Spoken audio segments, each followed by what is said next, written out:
nagte-trending ngayon, yung tinakpan namin, yung brand ng langis sa aming dibdib. Yan pong naturang langis po na yan na nag-sponsor sa event ay nag-sponsor particularly sa event, hindi po sa aming mga rider. Kasi po kaming rider, nagbayad po kami. Clear water ang ipalagay natin. So ang ginawa ko na lang ay binutas ko nito. Look at the beautiful place. Wala, I just wanted to support a friend na nag-i-start pa lang magnegosyo.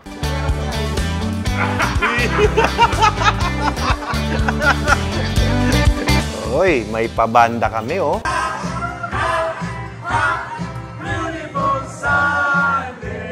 Now I stand here calling at your door. Oh, now I stand here calling at your door. Yeah, I'm yours, anywhere you want. Yeah, I'm yours, and now we're singing. Morning guys! Ngayong araw pupunta kami sa Subic. Pabalik kami doon ni Ella. Kasama namin ang mga finest rider dito sa Pilipinas. Mamaya makikita nyo sila. Tingnan nyo yung setup natin ng GoPro camera natin sa ating BMW helmet. In-improvise ko na. Tingnan nyo guys, ito. Puno ito ng 1, 2, 3 ng mga gamit namin sa loob ng 4 na araw. 4 na araw kaming magra-ride ngayon. Meron kaming isang resort na pupuntahan. Siyempre nag-Boss Ironman tayo eh. Ngayong mga oras na to, kakatapos lang ng Boss Ironman natin eh. Ngayon naman, oras naman para sa aking asawa ang aking ibibigay. Meron pa akong Boss Ironman fever.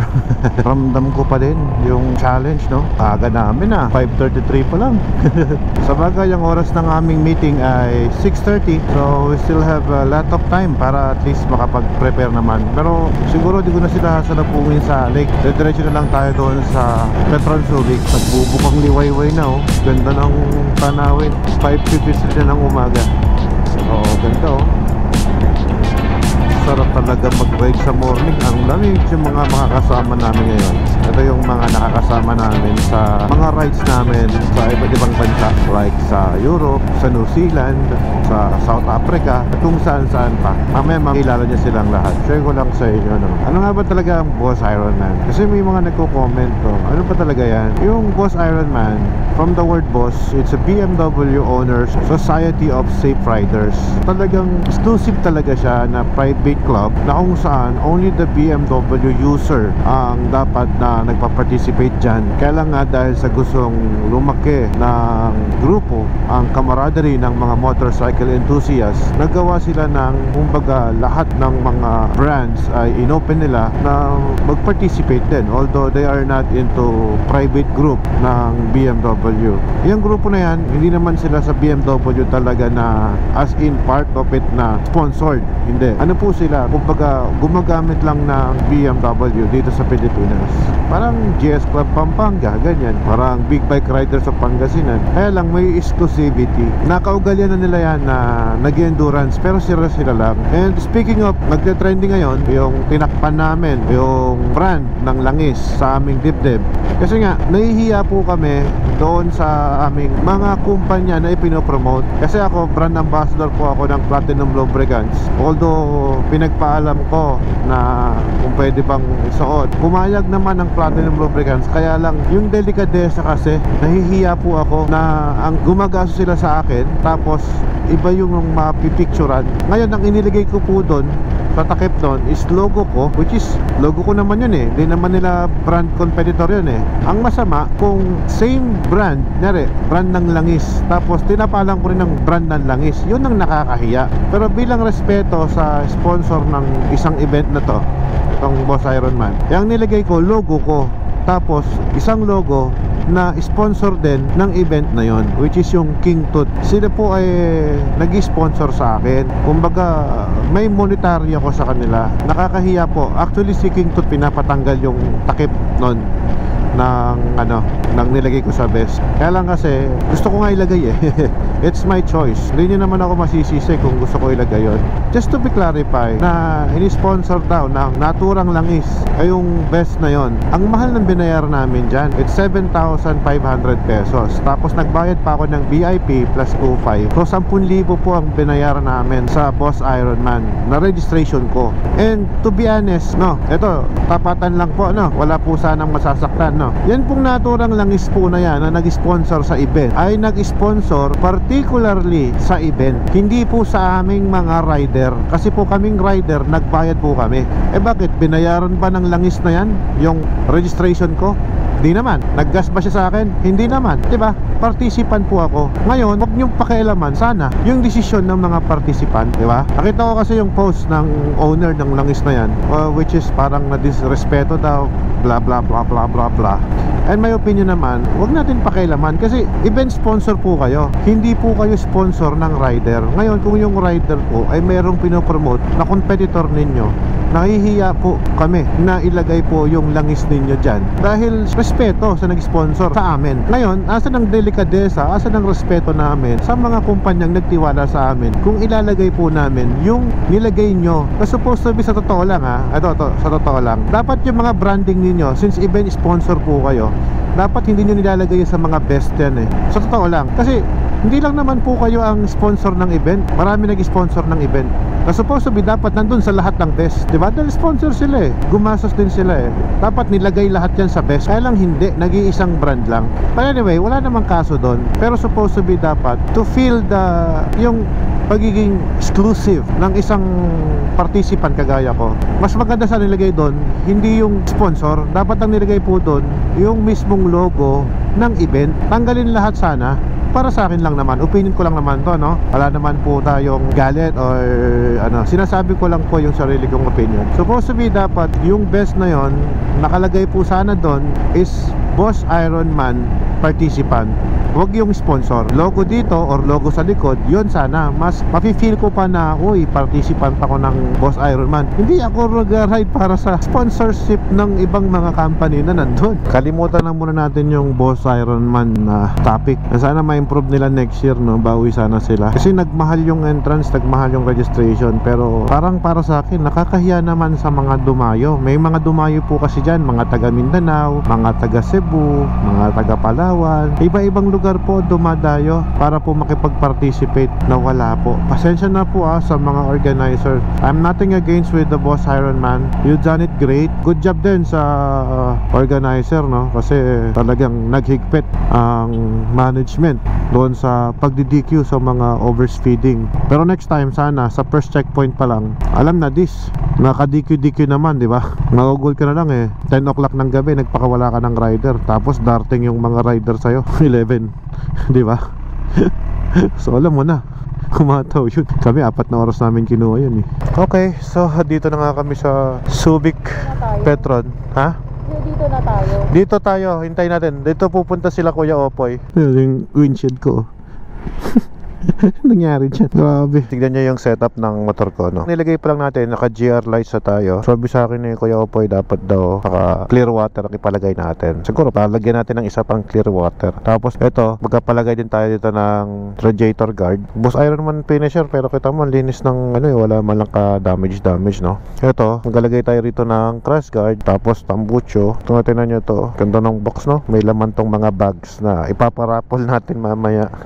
Hintayin lang natin sila dumating para happy na tayo sa ride natin mamaya papunta doon sa area. Hi guys, dito kami ngayon ni Ella sa may Subic. Ayan siya.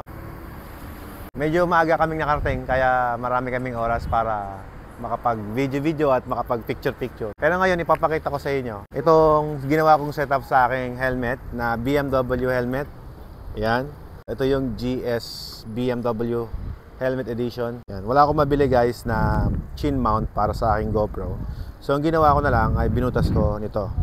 Ang ginamit ko nga pala ay Osmo na clamp, hindi yung sa original na GoPro. Dahil pag ginamitan mo ng original na GoPro yan, tataba. Tsaka ito kung GS kasi, may nakapaloob siyang ganun. May malalim siya na part dito. Yan, yung ayan may malalim na part. So hindi mo siya malagyan ng mga adhesive. Wala naman kasi masyado na vlogger na ganito yung suot. Share ko lang sa inyo kung ganito yung helmet ninyo, yung GS BMW na ganyan, pwede nyo lagyan ng ganitong klaseng mount. Ginawa ko, niribit ko siya. Mahal yung helmet. This helmet is cost 75,000 pesos sa BMW Motorrad. Pero mahal din yung GoPro. Yung GoPro nagkakahalaga rin ng around 20 plus.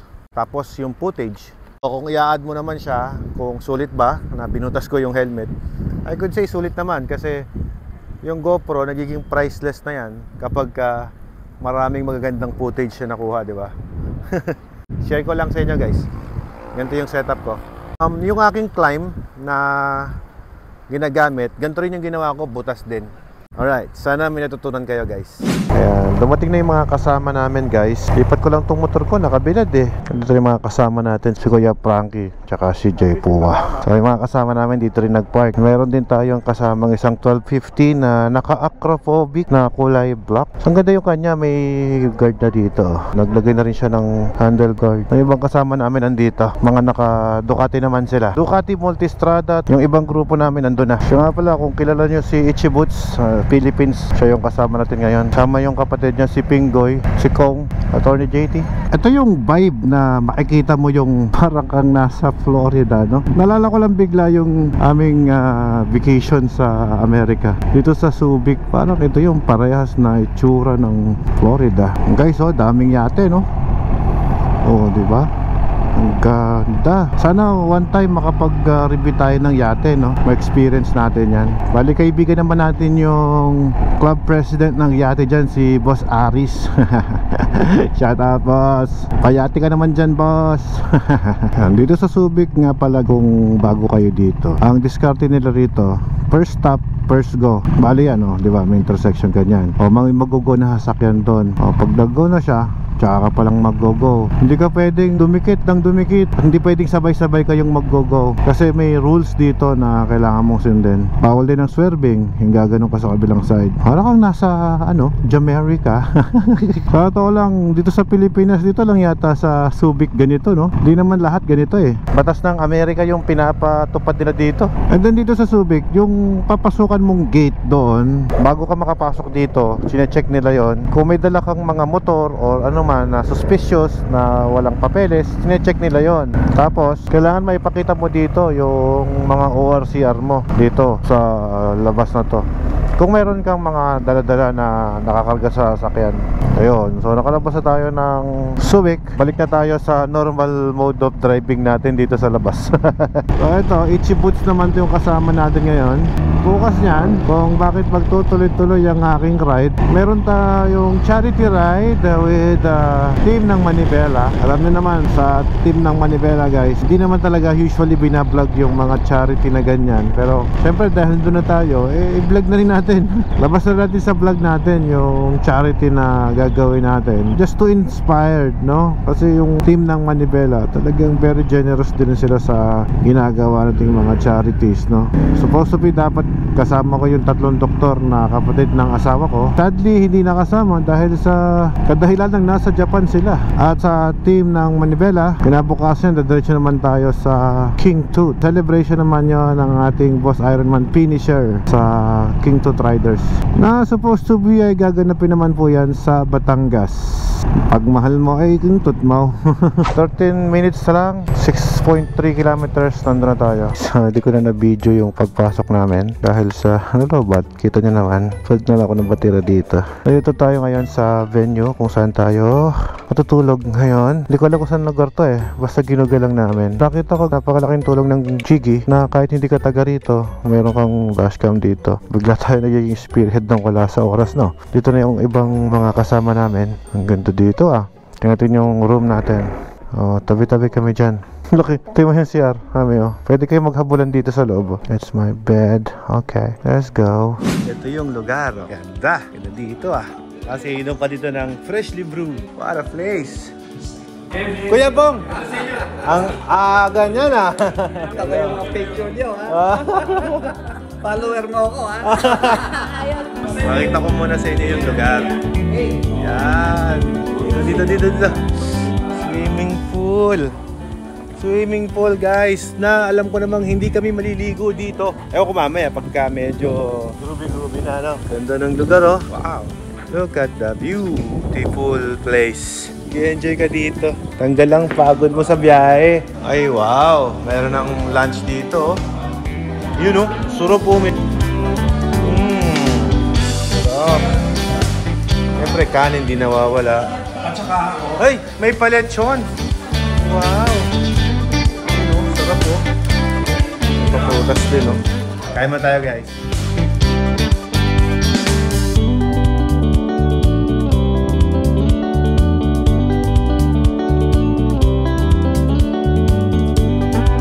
Okay, let's go. Hello po.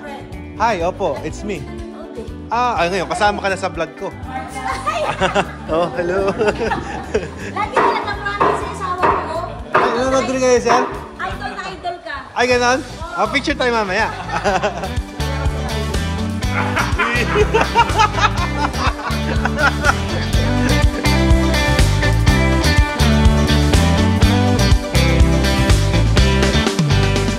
Hoy, may pabanda kami, oh. Sarap naman yan. Ano po ba yan? Acoustic? Kala ko video okay lang, eh. Ayun pala, banda. Hello to my vlog.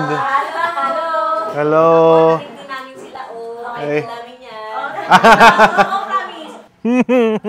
Napakaganda. Napakalupit. Ay, pag ikaw hindi ka pa nasiyahan sa gantong klaseng lugar, ay, manhid ka na lang ba? Ay, apakaganda eh. Dito pala kami sa Zambales. May alaga pa silang isda dito eh, oh. Oh, grabe yung mga isda nila, oh. Tapos may pabanda pa. Ay, siya, sarap. Ganda ng lugar eh. Ang linis. Sobrang ganda. May dumating ka tayong tropa. Ayan na, oh. Si Boss Kamlon, oh. Basta, bro? Ayun, no? Justin Bieber in the house. May banda tayo, ayan o. Meron kaming biniling mga bags ni Ella, sa kaibigan natin. This is a T/G. Hindi to sponsored, no? Binili namin to. Oh, alam ko nasa 1,200 lang yung presyo. Pero guys, quality naman. Ito ay pamimigay natin ngayon sa mga kaibigan natin na sumama dito sa ride na to. Ito yung mga lineup nga pala ng mga motor na nandito ngayon. Ayan, no? Dami na. Naka-XR pa yung iba, no? Ito yung bag na ipamimigay natin sa mga kaibigan natin. Ito kasi sa amin, sa ride namin, kumbaga kanya-kanya kami ng giveaways. Kung ano yung bukod sa puso mo na gusto mong ibigay, ganun lang siya. Meron pala siyang talagang kailangan ni Ella. Wala, I just wanted to support a friend na nag-i-start pa lang magnegosyo. Ito, hindi sponsor. Again, I could sell or promote other bags. Depende sa quality na nagustuhan ko. Sa mga gusto magpa-promote ng bag, feel free to comment down below. Basta negosyo naman, we are very much willing to promote kung kailangan niya ng engagement sa social media. No? Tsaka karamihan naman ang mga binablogs ko, hindi naman din talaga sponsor. Mga binibili ko yun. Tignan nyo, ganito yung mga napakagandang pahingahan talaga, no?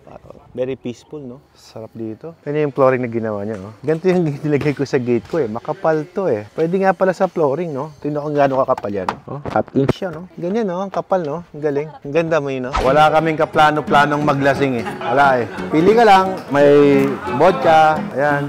Wala. Mild pa lang to, mild. Basic. Sa mga nagtatanong pala kung nasan kami ngayon, nandito kami sa JLS Beach Resort. Ito yung kanilang mga amenities. Meron silang mga hotel dyan na pwede mong i-book sa Airbnb. Search lang doon yung JLS Beach Resort. I was quietly protective of my heart to reassure that I couldn't break to pieces and be left alone once more. Mamaya na ako magbablog dahil sulitin ko muna yung oras ng araw habang may araw pa. Enjoyin ko muna to. And now I stand here calling at your door. Oh, now I stand here calling at your door. Yeah, I'm yours anywhere you want. Yeah, I'm yours. And now we're singing. Country road. Rock on! Like a sleepy blue suit. Come let me love you. Kaya ko yan! Kaya ko yan!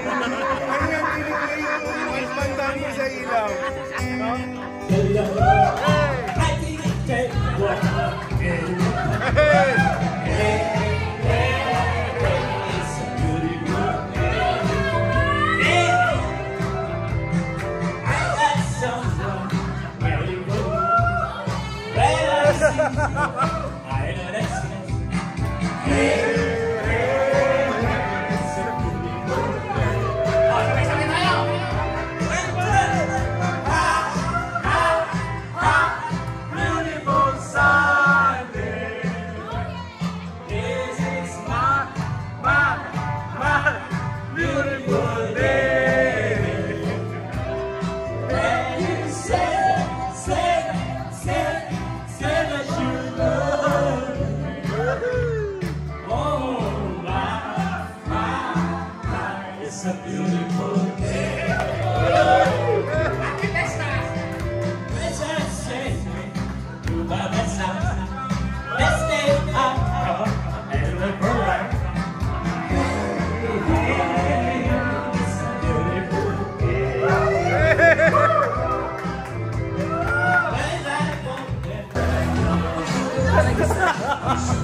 An everlasting smile is a smile can bring